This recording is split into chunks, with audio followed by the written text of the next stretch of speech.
Hello guys, welcome to my channel. And here in the taskbar, its Bluetooth is not showing here. So how to fix this issue? So first guys, click to start and type device manager.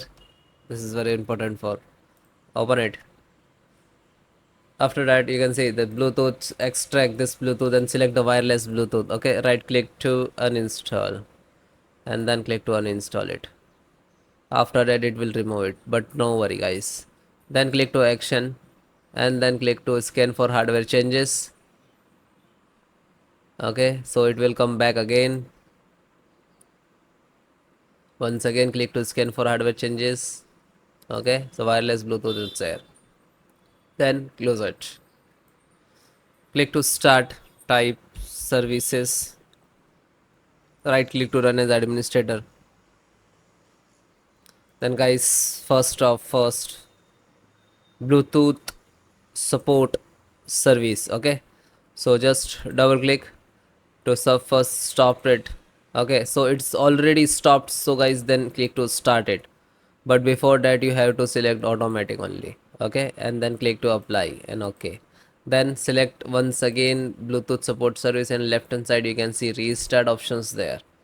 Click to restart and after that close it. Then guys then guys open any browsers Google search box to type like that HP Brilliant driver. Then Google search box to first you can see hp.support.hp.com, this official website. So click on it and after that it will come, but you can see guys, if you change the operating system, so it's depend about you which is version you are using. Okay, scroll down and you know the model number, full model number, so you can enter it. Then go to the driver and network, and guys you can see this is Bluetooth driver. Okay, and click to download.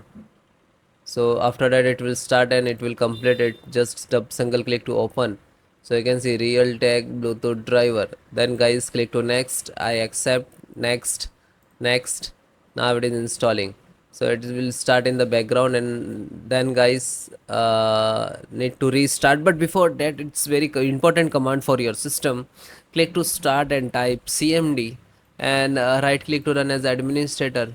SFC space slash scan now. This is guys actually very important for your system. It will repair your system. Okay, it's corrupted file to restore it. When it is 100% completed, then need to restart your system. Please check it and please comment me your issue resolved or not. Okay, thank you.